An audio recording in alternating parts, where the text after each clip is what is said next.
Is it recording? Okay, yes, it is. Hello.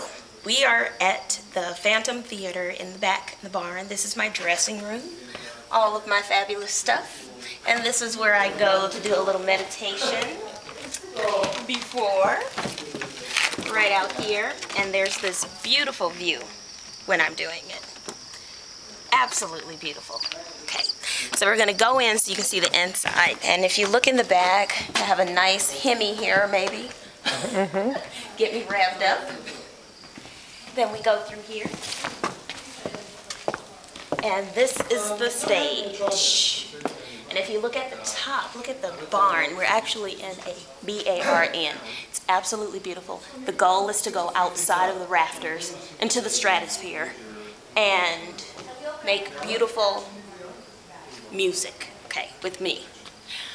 And my grandma and my mom and my teenage self. So if you look here, I have all the stuff for the props, all this stuff my great-grandma made. My auntie donated these bras. This looks like Mickey Mouse. They're actually shoulder pads.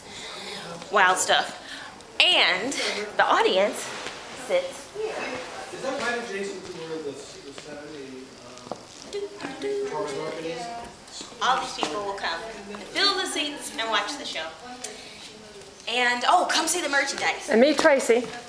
This is Tracy. She invited me to come. Yes. Yeah. Because Janet, who was holding the camera, told her about it. Yeah. Thank you. You bring a little video. Okay. And then, go in here. And this is the merchandise with the tape on it. All stuff from my dreams, so this is important stuff. And that's Dana. How are you? I'm well. Are you This the is our, actress yes, tonight? this is our actor, yes. Okay, bye. Okay, bye. And hit this.